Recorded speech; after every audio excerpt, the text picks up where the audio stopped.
Hey everyone, thanks for tuning into the video. This is just a video that demos my new ride called Aventador, and it runs 3 trains, and this demo is just going to show how the storage tracks and transfers work. It's actually pretty simple. It's No Limits 2's official YouTube page has already showed this, but for those of you that haven't seen it, you'll be able to see what it looks like now. The reason why I'm talking is because I decided that I'm going to share some of the things about GreenBullet Productions that you don't know. So let's get started with fact number 1.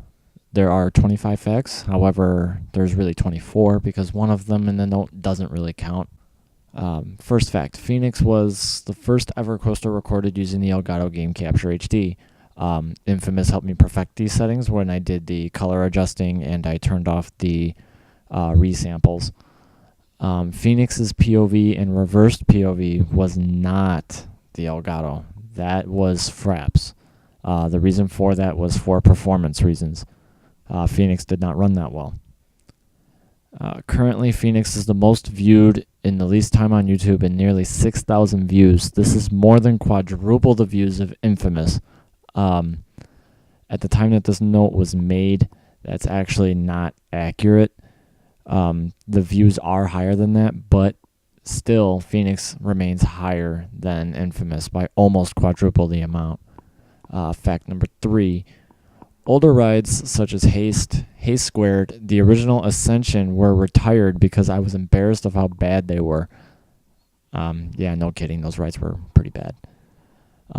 Fact 4. Blackout was the only coaster to use 3 songs, let alone songs all from the same artist. Yeah, the 3 songs were Resistance, Play the Game, and Melancholia. All 3 of those were by Wasted Penguins.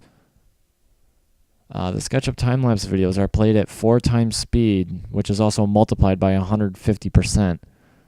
So Sony Vegas only allows you to multiply a video by 4 times. So if you put in a video envelope and then put it at 150%, you can further increase the multiplier. So you can turn an hour of work into a much shorter time. So much music has been used for the time lapses that I recycled music from older coaster videos. No surprise. In some of my time lapses, you would notice that I have played older Wasted Penguin songs. Some of them that I've used in the time lapse videos are from the 2012 recap, and another one was used in Apocalypse, actually. Fact 7. Every SketchUp model has an Easter egg hidden in it, and the Easter eggs sometimes hint the next project. I've been doing this since, I believe, Serpent. The first model I had something hidden in it was Serpent, and for those of you that actually follow my Facebook page, you would know that Apocalypse teased Firefly big time. Fact 8. Infamous the ride gave me the hardest time at the lift. The lift was scrapped and remade 3 times. This is why there are screw-ups in the videos. Infamous was also the first station to have an unconventional roof style, which would be the curved glass. Yeah, the lift, because if you guys watch the SketchUp time lapses, you would also know that it kind of jumps around a lot, and there are sections when I'm working on the lift where the video skips. That's just because I had to keep deleting it and redoing it over and over again because I just couldn't seem to get everything to line up right. Infamous is the highest rated ride on my uploads on Coaster Crazy Exchange. This is true. Apocalypse did not score as well. Neither did Firefly. Firefly so far has still not gotten a single rating yet. Fact 10. The only ride to have more than 2 inversions was also, to have more than 2 versions was also Infamous, which had 3 different iterations, and I still have those saved. Serpent, Dragon, Blackout, Aka, and Quarantine have 2. Others can be considered 2, but I didn't overwrite those files, so those layouts for Phoenix, Ascension, Cry of the Damned, and Thunderbolt are long gone. Yeah, Infamous, I seriously have 3 different track files for it. Both versions were absolute crap. And that's the third one was the one that you guys finally got to see in the video on YouTube. Fact 11, I screwed up Aka and NL2's program so badly I had to put trim brakes in 2 different places of the ride to reduce the negative G's to a safe level. This is also true. I made a lot of mistakes with Aka, but I didn't like that ride too much. But we all learn from our mistakes.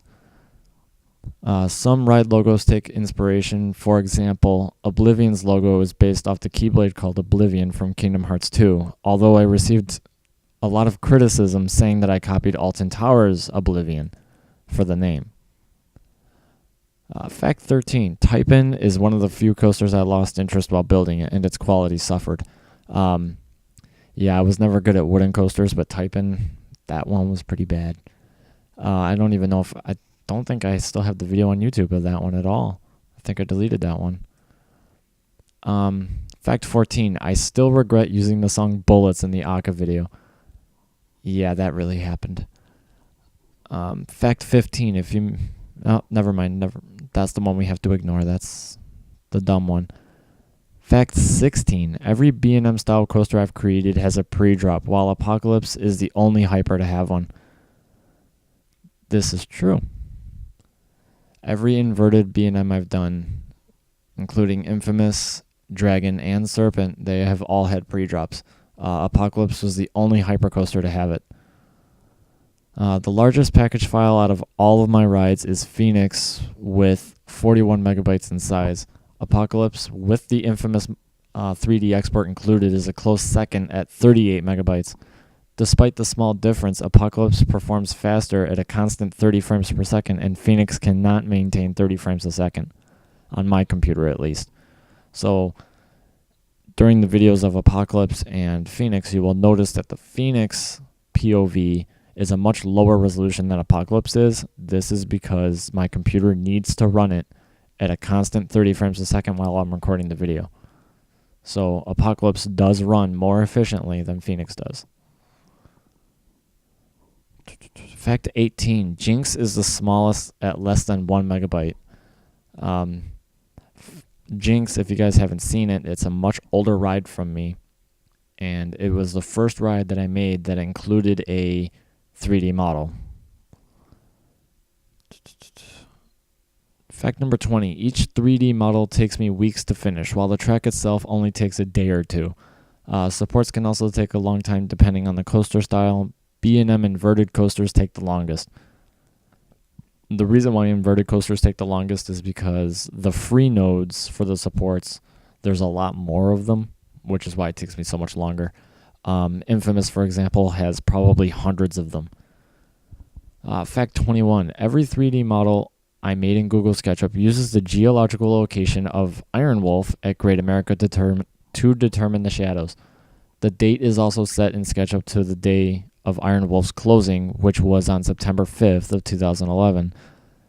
This still has not been changed, but I will have to change it to a new date and location now because Iron Wolf is being replaced with Goliath at Great America for 2014. This is an Easter egg. It's just a reference saying that my coasters were theoretically built in Iron Wolf's location. Fact 22. My newest ride, Aventador, is named after a Lamborghini.